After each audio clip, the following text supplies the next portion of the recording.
প্রতিদিনের মতো আজকেও আমি রান্নাঘরে চলে এসেছি আপনাদের কাছে।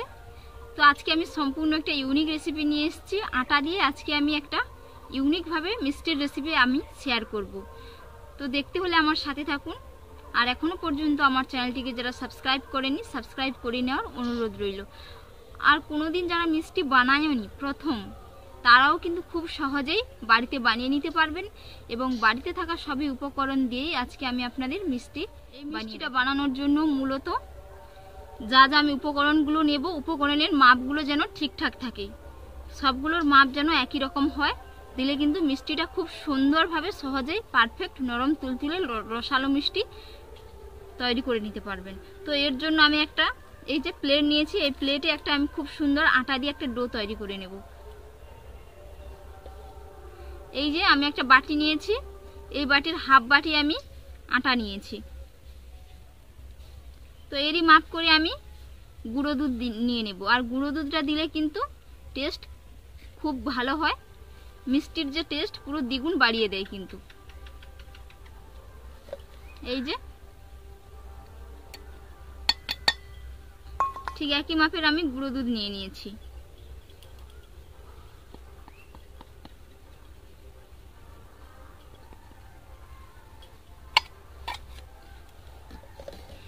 এর মধ্যে আমি হাফ চামচেরও কম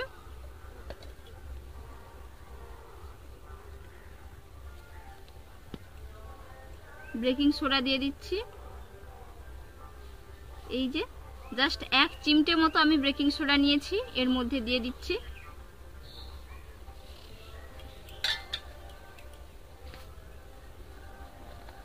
ভালো করে মাখিয়ে নেব।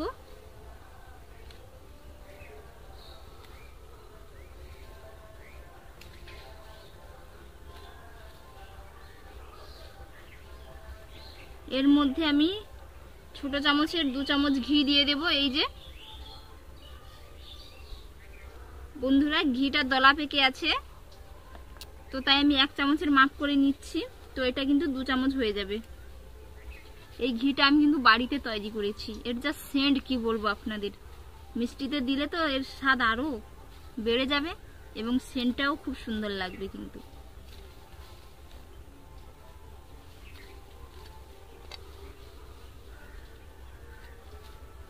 বন্ধুরা, আপনাদের বুঝতে যদি কোনো অসুবিধে হয় আপনারা কিন্তু কমেন্টে জানাবেন, আপনাদের বলে দেব।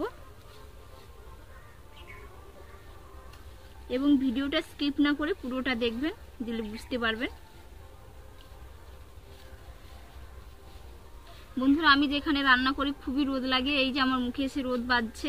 আমি বিকেলে কিন্তু বসেছি, আসলে কি বলবো আপনাদের, উপরে কোনো ছাউনি নেই, এর কারণেই রোদটা বেশি লাগে আর কি।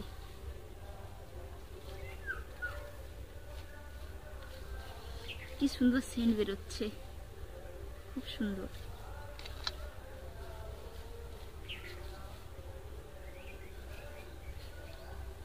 এই যে সমস্ত উপকরণগুলো একসাথে মিক্স করে নিয়েছি।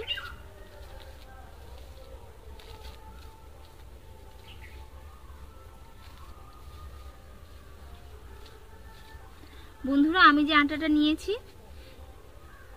তো আশীর্বাদ আটা নিয়েছি, আপনারা চাইলে যে কোনো আটা নিতে পারেন।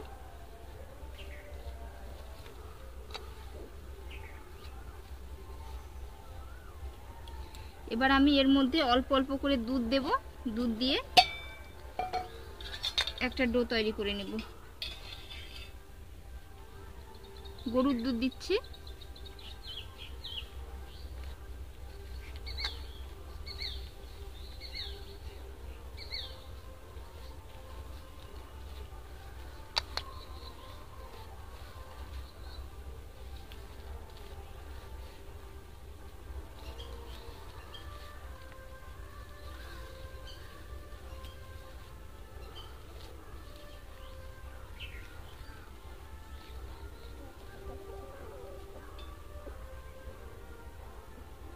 বন্ধুরা, একসাথে আপনারা কিন্তু দুধটা দিতে যাবেন না, ডোটা পাতলাও হয়ে যেতে পারে। এই কারণে অল্প অল্প করে দিয়ে খুব সুন্দর করে একটা ডো তৈরি করে নিতে হবে। আর দুধ লাগবে না।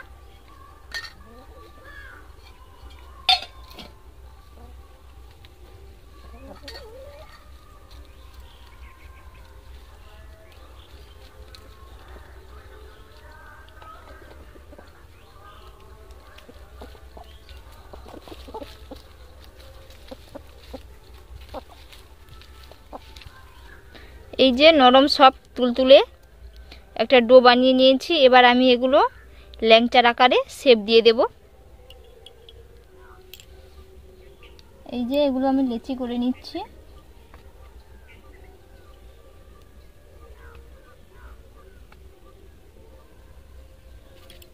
প্রথমে এরকম একটু গোল গোল করে ঘুরিয়ে নেব, তারপর লম্বা লম্বা শেপ দিয়ে দেব।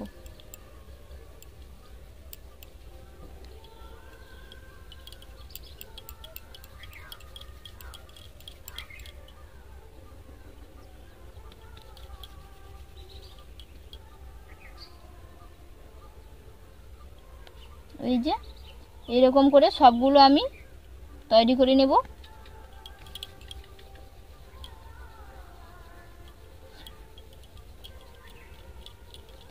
বন্ধুরা দেখবেন যাতে না কোনো ক্র্যাশ থাকে, ক্র্যাশ থাকলে কিন্তু মিষ্টিগুলো ফেটে যাবে।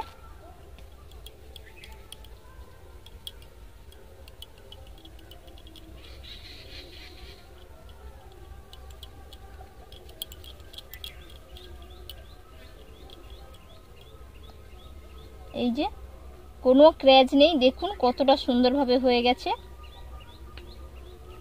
বাকিগুলোও ঠিক একইভাবে করে নেব। যে সবগুলো খুব সুন্দরভাবে তৈরি করে নিয়েছি। এবার আমি কড়াইতে তেল দিয়ে এগুলো ভেজে নেব। এই যে তেলটা কুসুম গরম হয়ে গেছে। এবার আমি একটা একটা মিষ্টি কড়াইয়ের মধ্যে দিয়ে দিচ্ছি।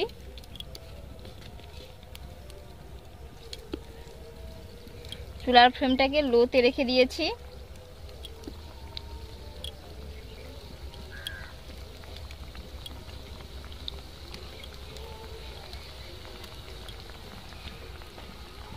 এইরকম করে ঝাঁকিয়ে রাখবো কড়াইটাকে।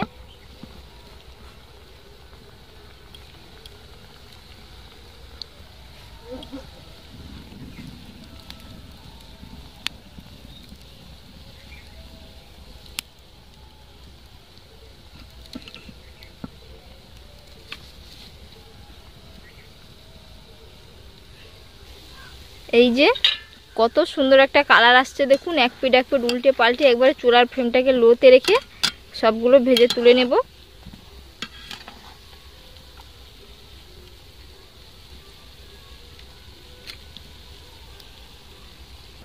এগুলো ফুলে কিন্তু পুরো টইটুম্বুর হয়ে গেছে। এই যে যেহেতু আমি ল্যাংচা করব, তো এগুলো একটু কড়া করে লাল লাল করে ভেজে নেব। এই যে খুব সুন্দর একটা কালারও এসে গেছে। তো এই রকম কালার থাকবে। আমি এবার এগুলো নামিয়ে নেব।